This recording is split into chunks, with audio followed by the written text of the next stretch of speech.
Por 3 años el presidente ha apostado a una serie de factores que hasta ahora, y a pesar de la pandemia, le habían salido esencialmente bien.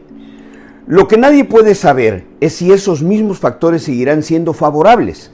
Si nos basáramos en lo que está sucediendo en el entorno económico, político y social del país, podríamos decir que las cosas se empiezan a complicar y los factores de satisfacción para el gobierno comienzan a fallar. En lo económico, el presidente ha apostado a los proyectos de infraestructura, la refinería, el transísmico, el Tren Maya y el aeropuerto como fuentes de crecimiento económico.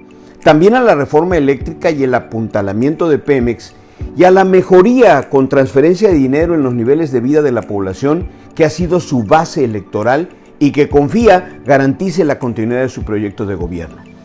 Estas acciones las ha empujado contra viento y marea, pandemia y recesión, dejando de manifiesto que ese será su legado de la llamada Cuarta Transformación y que para lograrlo va derecho y no se quita y jugará rudo, como lo expresó con el famoso decretazo o el presupuesto al que no se le cambió ni una coma, como él lo advirtió.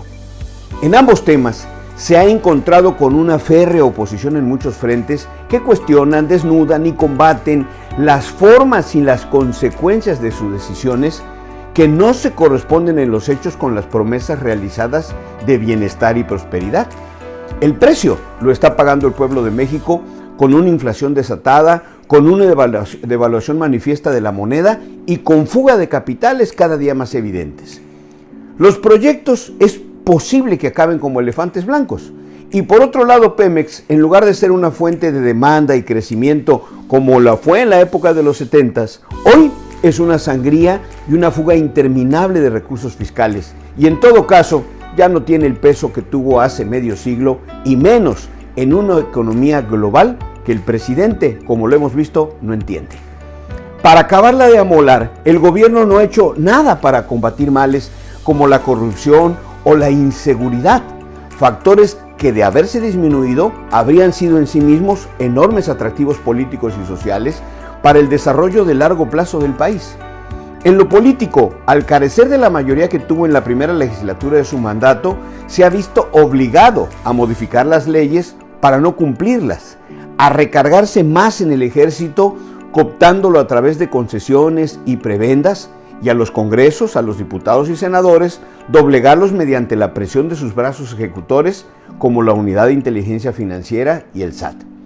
En materia social, el reclamo por la falta de transparencia, la rendición de cuentas, ese odio que tiene el presidente contra la inteligencia, la academia y la preparación y la cultura es pavoroso. Lo mismo ha atacado a la UNAM, que al ITAM, que al TEC de Monterrey, al CONACYT, a la Feria Internacional del Libro de Guadalajara y a todos los intelectuales, científicos, académicos o periodistas que osen disentir con él.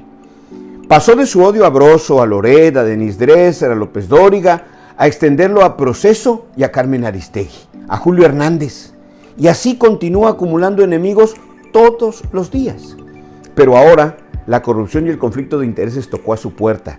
Y así como en los tiempos de Peña, Carmen Aristegui denunció la Casa Blanca y el conflicto de intereses de esa adquisición, ahora descubrió que el programa emblemático de la 4T, el Sembrando Vida, el que salió de su cabecita, ha servido para que sus hijos tengan una espectacular empresa de fábrica de chocolates en una trama que, al ser abordada con la malicia y el sospechosismo López Obradoriano, apesta a corrupción y suena a metálico, precisamente porque no se dan explicaciones lógicas.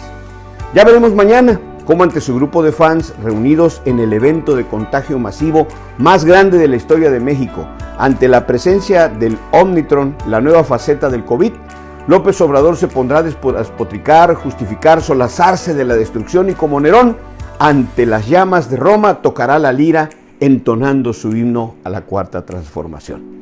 Soy Manuel Andrade. Hasta la próxima.